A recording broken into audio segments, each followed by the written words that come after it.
우리 시간 다 같이 박수 치시면서 순간이 삶이 되어라는 찬양, 우리 어려울지라도 같이 입으로 고백하면서 찬양하시면 좋겠습니다.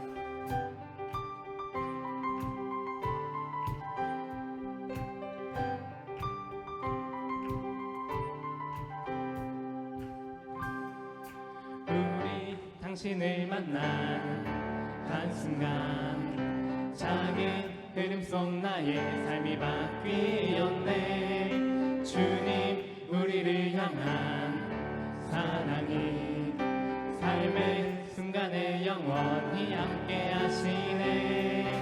우리 당신을 만난 한순간 작은 흐름 속 나의 삶이 바뀌었네. 주님 우리를 향한 사랑이 삶의 순간에 영원히 함께 하시네. 일부분이었던 당신을 향한 나의 마음이 영원한 주님의 사랑이 가득 채워지네.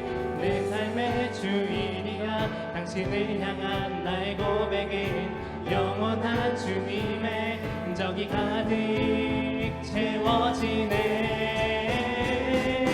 그 작은 순간이 우리 인생이 되어 내 삶의 흐름을 온전히 주께 맡기네. 주의 내가 영원히 함께 동행하니 우리의 믿음과 소망을 찬양과 영광을 기쁨과 사랑을 주께 올려드립니다.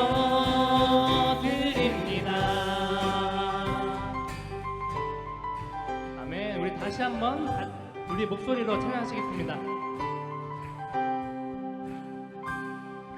우리 당신을 만난 한순간 작은 흐름 속 나의 삶이 바뀌었네. 주님 우리를 향한 사랑이 삶의 순간에 영원히 함께 하시네. 일부분이었던 당신을 향한 나의 마음은 영원한 주님의 사랑이 가득 채워지네. 내 삶의 주인이라 당신을 향한 나의 고백은 영원한 주님의 흔적이 가득 채워지네. 그 작은 순간이 우리 인생이 되어 내 삶의 흐름을 온전히 주께 맡기네. 주의 내가 영원히 함께 동행하니 우리의 믿음과 소망을 찬양과 영광을 기쁨과 사랑을 주께 올려. 다시 한번 그 작은 순간이 우리 인생이 되어 내 삶의 흐름을 온전히 주께 맡기네. 주의 내가 영원히 함께 동행하니 우리의 믿음과 소망을 찬양과 영광을 기쁨과 사랑을 주께 올려. 마지막으로 그 작은 순간이 우리 인생이 되어 내 삶의 흐름을 온전히 주께 맡기네.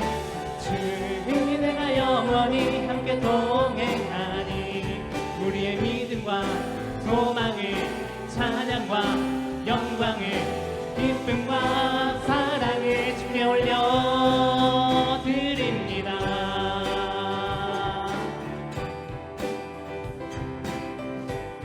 우리 바로 이어서 찬양하겠습니다. 이 세상의 부요함보다 이 세상의 좋은 친구보다 나의 꿈을 이루는 것보다 더 귀한 분, 필요한 모든 것을 다 얻고 내가 원하는 삶을 사는 것보다 어느 누구의 그 사랑보다 다시 한번 이 세상의 부요함보다 이 세상의 좋은 친구보다 나의 꿈을 이루는 것보다 더 귀한 분, 필요한 모든 것을 다 얻고 내가 원하는 삶을 사는 것보다 어느 누구의 그 사랑보다 귀한 분, 붙드소서. 주님 나를 놓지 마소서.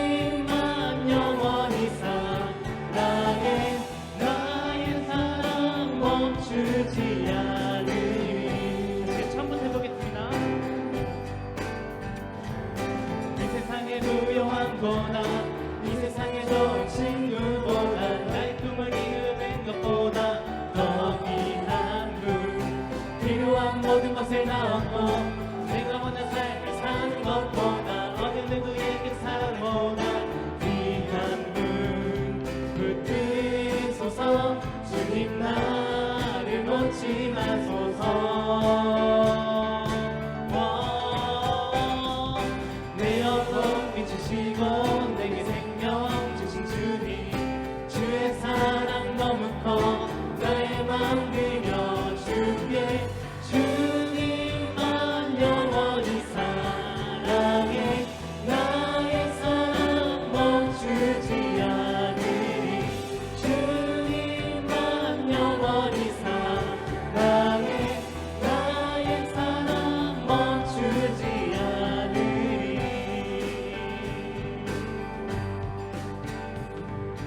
붙드소서 주님 나를 놓지 마소서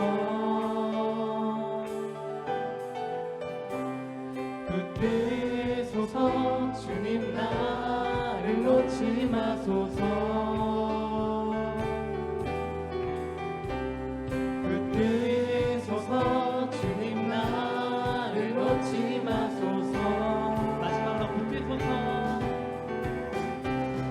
붙드소서 주님 나를 놓지 마소서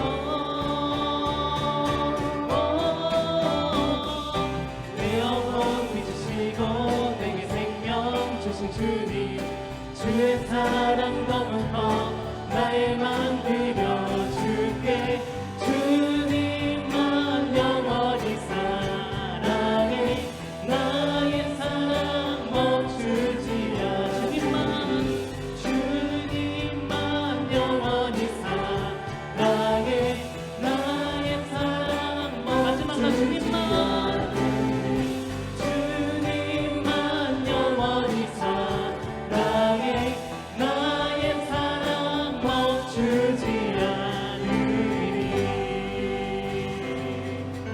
네, 주님께 영광의 박수 올리겠습니다.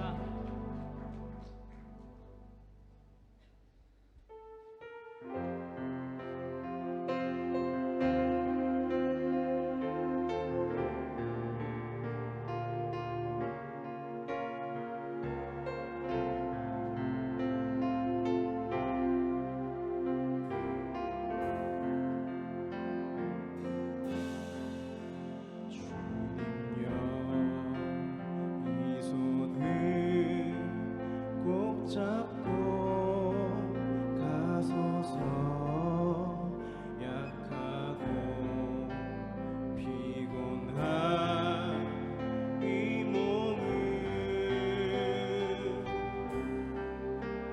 폭풍은 흑암 속 해치사 빛으로 손잡고 날 인도하소서 주님여 이 손을 꼭 잡고 가소서 약하고 피곤한 이 몸을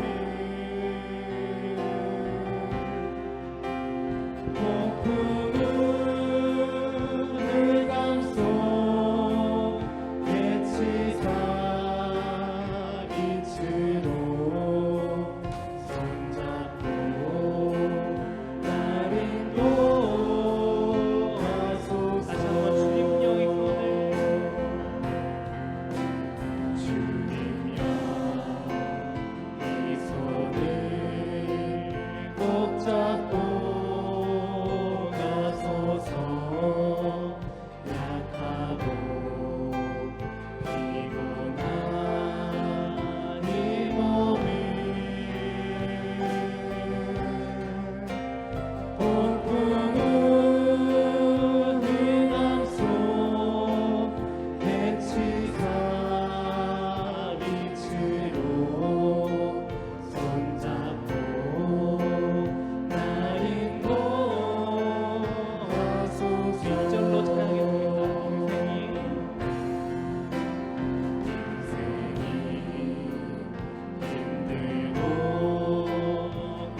광고 드리겠습니다.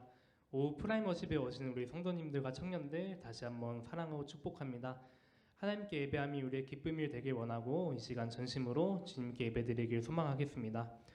먼저 오늘 6월달 생명의 삶 큐티책 나눠드리고 있으니까 못 받은 청년들은 오늘 꼭 받아가시고 삶의 자리에서 큐티 잊지 않고 매일 꼭 해주시면 감사하겠습니다.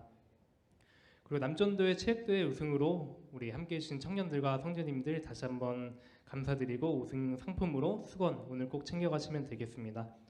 오늘 말씀 설교는 이대한 목사님이십니다. 말씀 들으실 때 은혜 받는 시간 되시길 바랍니다. 함께 나눌 말씀 찾아보도록 하겠습니다. 고린도전서 10장 23절에서부터 33절까지의 말씀입니다. 모든 것이 가하나 모든 것이 유익한 것은 아니요 모든 것이 가하나 모든 것이 덕을 세우는 것은 아니니 누구든지 자기의 유익을 구하지 말고 남의 유익을 구하라. 무릇 시장에서 파는 것은 양심을 위하여 묻지 말고 먹으라. 이는 땅과 거기 충만한 것이 주의 것임이라. 불신자 중 누가 너희를 청할 때에 너희가 가고자 하거든 너희 앞에 차려놓은 것이 무엇이든지 양심을 위하여 묻지 말고 먹으라. 누가 너희에게 이것이 재물이라 말하거든 알게 한 자와 그 양심을 위하여 먹지 말라. 내가 말한 양심은 너희의 것이 아니요 남의 것이니 어찌하여 내 자유가 남의 양심으로 말미암아 판단을 받으리요. 만일 내가 감사함으로 참여하면 어찌하여 내가 감사하는 것에 대하여 비방을 받으리요. 그런즉 너희가 먹든지 마시든지 무엇을 하든지 다 하나님의 영광을 위하여 하라. 유대인에게나 헬라인에게나 하나님의 교회에나 거치는 자가 되지 말고 나와 같이 모든 일에 모든 사람을 기쁘게 하여 자신의 유익을 구하지 아니하고 많은 사람의 유익을 구하여 그들로 구원을 받게 하라. 아멘. 샬롬. 사랑하는 우리 일신 공동체 여러분, 또 오예배 함께하는 우리 사랑하는 청년 공동체 여러분, 주의 이름으로 사랑하고 축복합니다. 함께 옆에 있는 지체들과 인사해 보도록 하겠습니다. 사랑하고 축복합니다.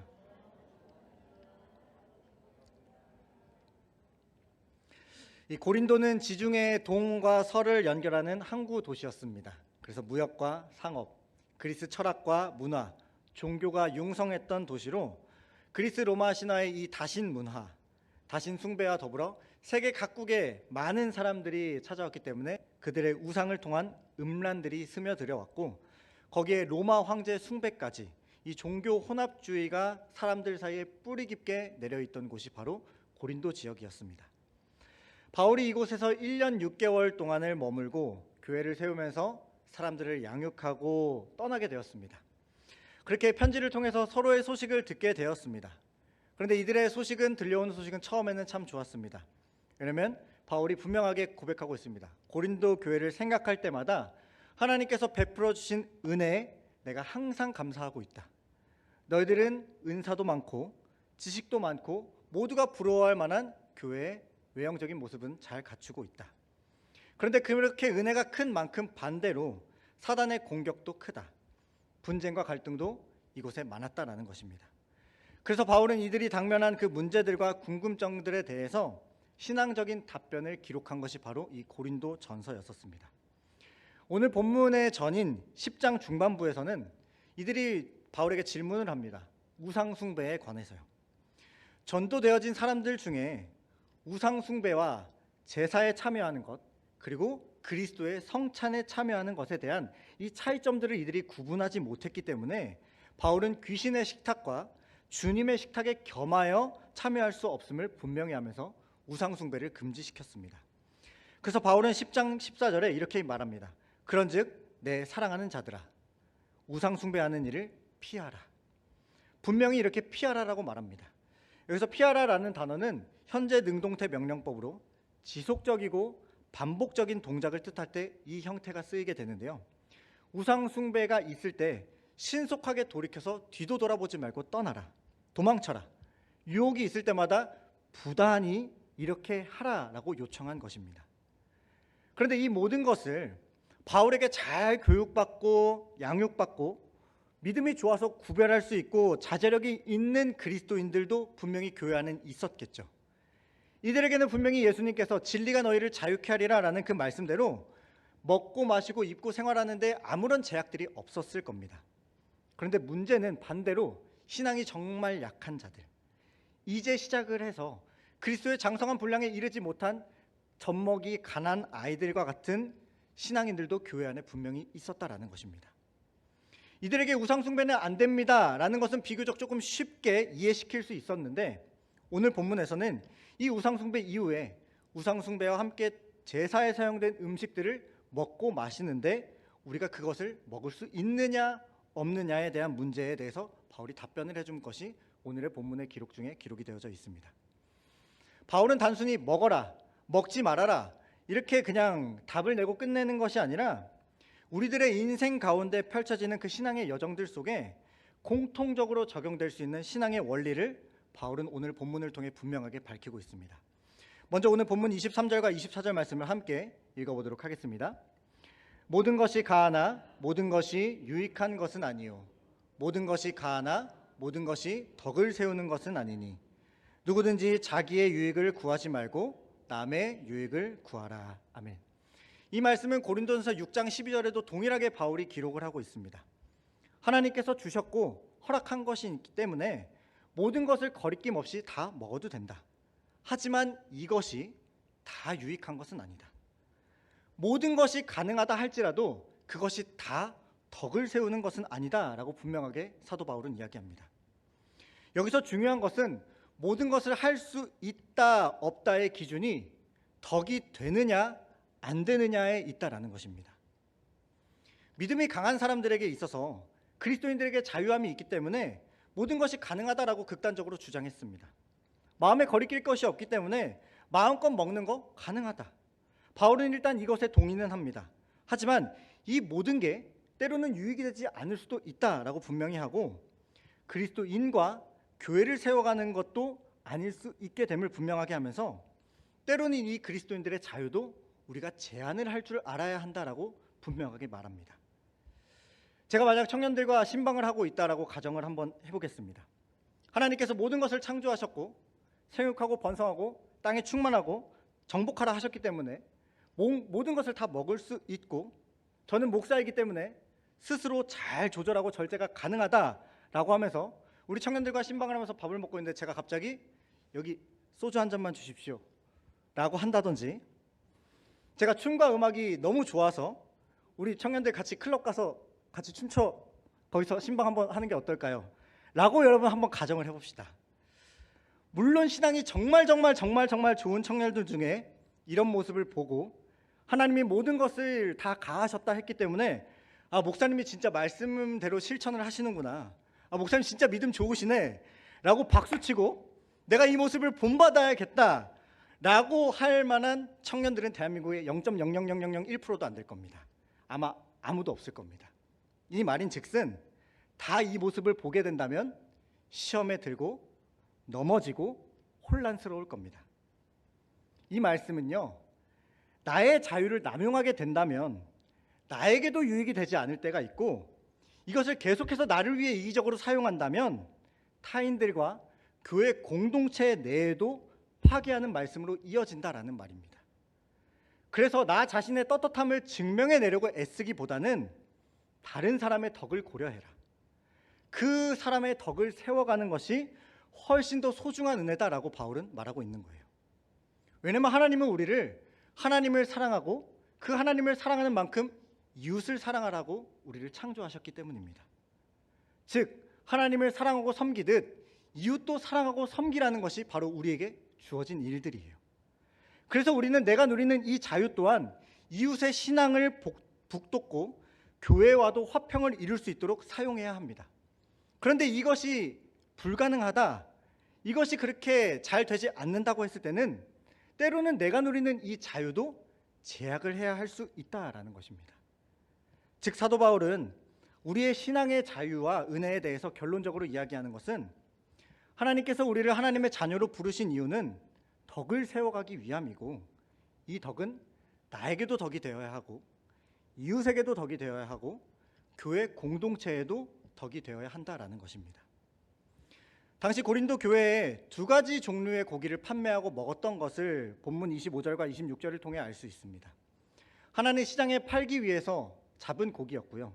다른 하나는 먼저 우상의 제물로 사용이 되었다가 시장에 나왔던 고기로서 바울은 땅에 있는 모든 것이 다 하나님이 창조하셨기 때문에 먹어도 된다, 어떠한 것도 문제가 되지 않으니 그 고기가 어디서 출처가 되었는지 신경 쓰지 말고 그냥 먹어라. 이건 중요한 문제가 아니다라고 분명하게 이야기합니다. 아무리 신전에서 이교도들이 드린 제사에 사용된 고기라 할지라도 하나님께 속한 것은 분명하다.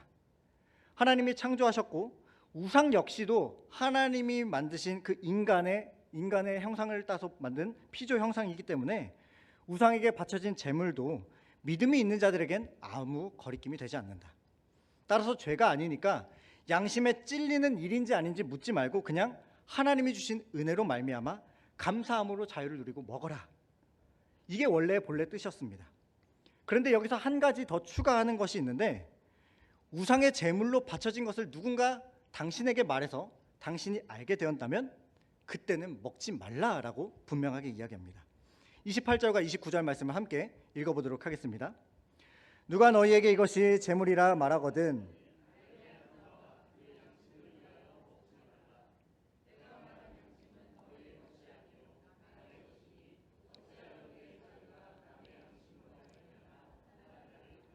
아멘. 만약 이거를 알게 해준 사람이 있다면 그 사람의 양심과 덕을 위해 먹지 말라라는 말입니다. 당시 고린도 교회는요 정말 소수의 크리스천, 믿지 않는 대부분의 사람들 사이에 정말 소수의 크리스천들만 살아가고 있었습니다. 그런데 안타깝게도 고린도의 모든 삶의 기반은요 시장과 이방 신전에서 다 진행이 되었습니다. 매일 열리는 그 신전 제사, 그 제사 이후에 드려진 제사의 음식을 먹고 술을 마시고 성창들과 종교행위를 빙자한 그 음란 행위가 계속되어지는 과정 중에 모든 비즈니스들, 모든 관계들이 다 형성이 되었습니다. 고린도 내에서 사업을 하기 위해 인간관계를 맺고 성공을 하기 위해서는요 이 다양한 유혹들이 매일매일 찾아왔던 겁니다. 이 말인즉슨 고린도 교인들에게도 매일매일 이 유혹이 눈앞에 다가왔다라는 겁니다. 흔히 요즘 우리가 말하는 담배 타임이라고 하죠. 흡연하는 상급자가 있을 때 같이 거기 따라가서 흡연을 해야 눈깔 점수도 받고 이런저런 사소한 얘기, 중요한 대화를 들을 수 있는 것 같은, 마치 이와 같은 겁니다. 그런데 여기서 너 크리스천 아니야? 너 담배 펴도 돼? 라고 하면 그 사람의 신앙을 위해서 담배 피지 말라라는 거예요. 내가 열심히 구별되어서 살아가는 그 상황 속에서 고린도 교인들이 지인의 집에 초대되어서 식사의 자리에 지금 동참하고 있다고 합니다. 이때 상대방이 지금 당신이 먹는 그 음식이 우상에게 바쳐졌던 겁니다 라고 말하는 경우는 두 가지로 볼 수 있을 겁니다. 하나는 그냥 아무 생각 없이 이 고기의 출처에 대해서 그냥 얘기해 준 거고요. 다른 하나는 의도를 가지고 물어본 거일 겁니다. 어떤 의도냐? 크리스천들은 우상 숭배하지 않고 오직 하나님만 믿는다고 하는데 우상에게 바쳐진 음식에 앞에 두고 너희들이 어떻게 하는지 보자. 그들의 말 속에는 그리스도인들의 행동을 시험해보고 관찰하려는 의도가 있었던 겁니다. 우리가 사회생활을 하면서도 이런 경우들이 있을 겁니다. 내가 크리스천이기 때문에 나의 주변에서 신앙적이지 못한 일들, 부도덕하고 비윤리적인 것들을 나에게 권면하고 어떻게 하나 한번 시험해보는 일들이 분명히 우리 가운데도 있습니다. 야, 술 한잔 마신다고 해서 천국 못 가는 거 아니잖아. 야, 교회 다니는 사람들 내가 진짜 많이 봤는데 술 다 마시던데. 야, 담배 피는 게 안 된다고 성경에 어디 나와 있어. 등등. 우리가 크리스천이기 때문에 절제하고 구별하는 그 행동들을 보면서 선을 넘는 짓궂은 장난들과 행동들, 살살 우리의 속을 긁는 것들이 분명히 있죠.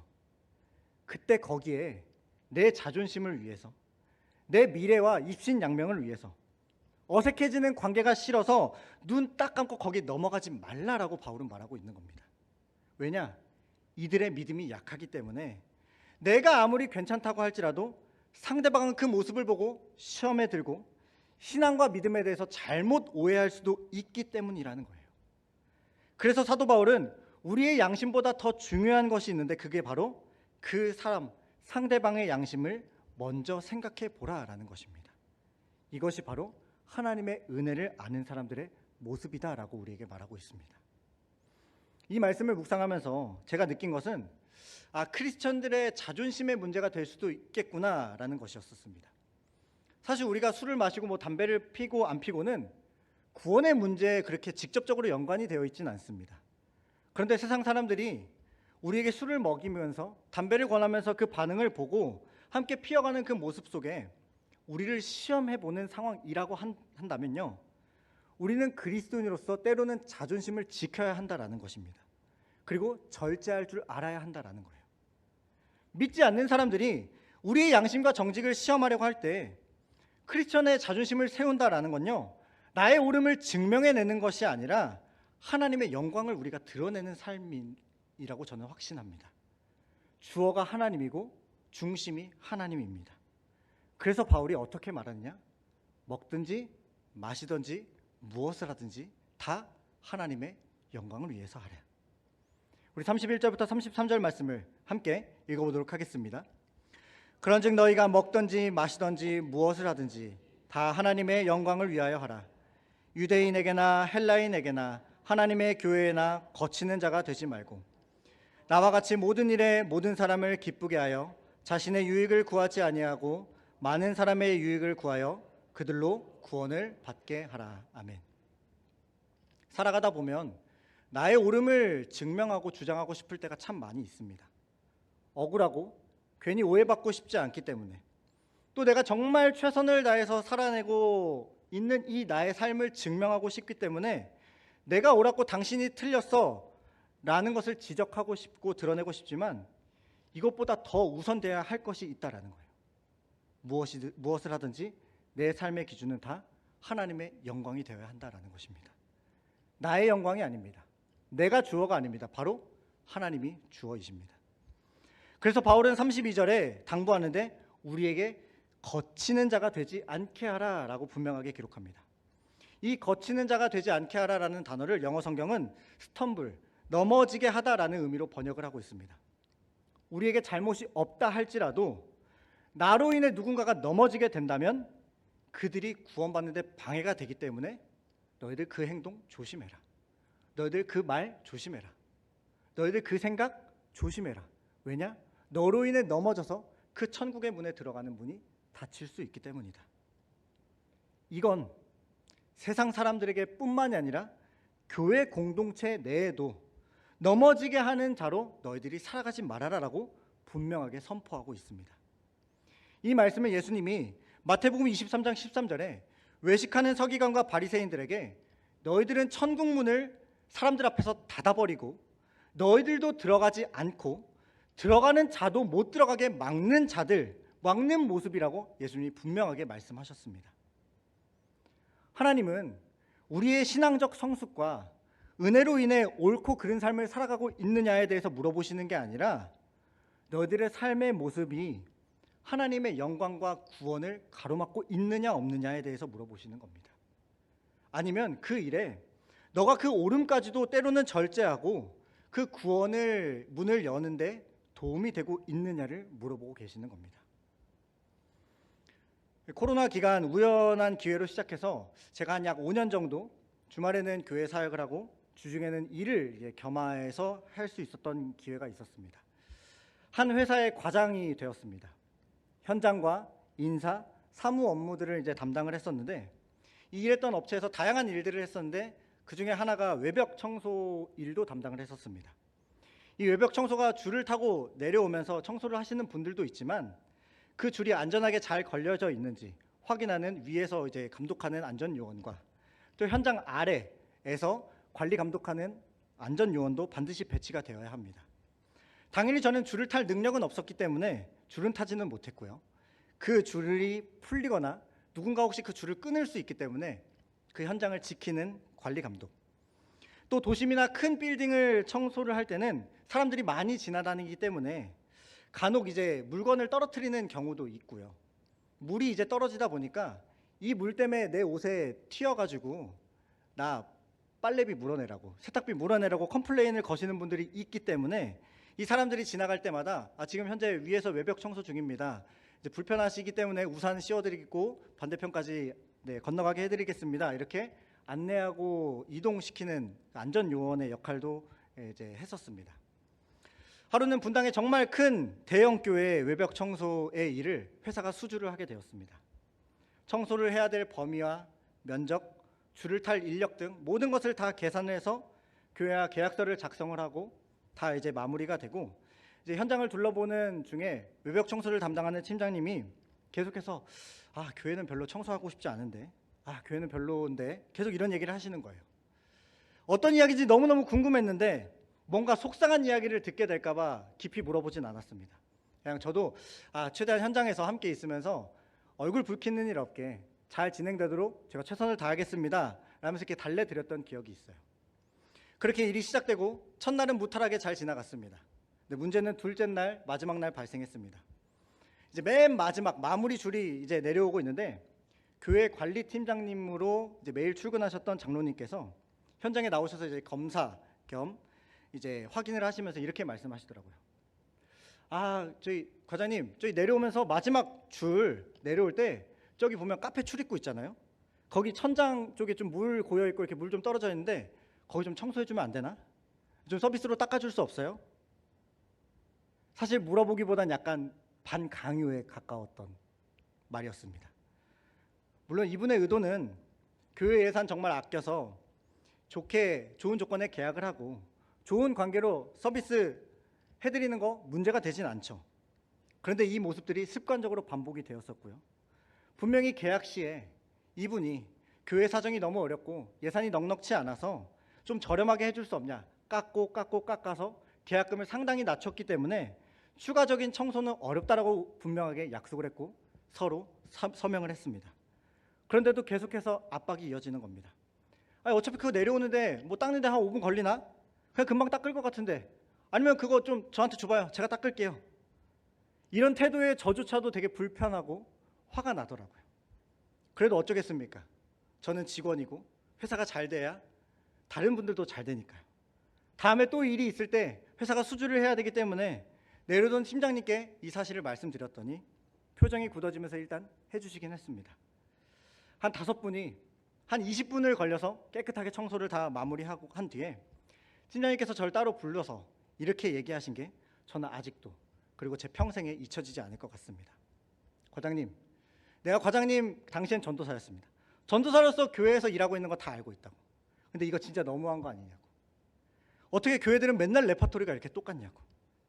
돈도 많이 주는 것도 아니고 교회라고 돈 없다라고 하면서 분명히 계약서 작성할 땐 찡찡거려가지고 엄청 저렴하게 계약 면접에 포함되어 있는 것만 하고 서비스는 없다라고 분명하게 그렇게 약속했으면서 안 해주면 감사한 줄도 모르고 삐져가지고 다음에는 계약 안 한다라고 하고, 자기들이 한 약속도 못 지키면서 무슨 교회 장로냐고. 여기 올 때마다 맨날 서비스 해달라고 한다고. 우리 다음부터 여기 현장 안 들어올 거라고. 저는 이 말이요, 너무너무 가슴이 아팠습니다. 저는 이 말이 비그리스도인들에게 비춰지는 우리 교회의 모습이 아닐까? 믿음이 약한 자들에게 믿음이 강한 자들이 내 믿음 좋게 보이려고 드러내 보이려고 했던 그 행동들에 넘어지는 모습이 바로 이런 모습이 될 수도 있겠구나.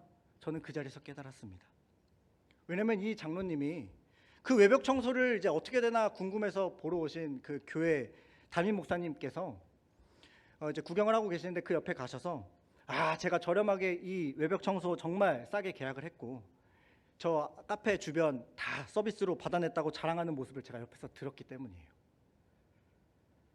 당연히 교회를 관리하시는 장로님으로서 교회 예산 아끼고 그 아낀 예산을 교회에 정말 더 좋은 일에 쓰고 하나님의 영광을 위해 쓰고 싶은 마음, 또 많은 사람들에게 내가 이렇게 최선을 다해서 교회를 위해 열심히 일하고 있다, 헌금 아끼려고 하고 있다라고 칭찬받고 싶으신 마음도 다 충분히 이해합니다.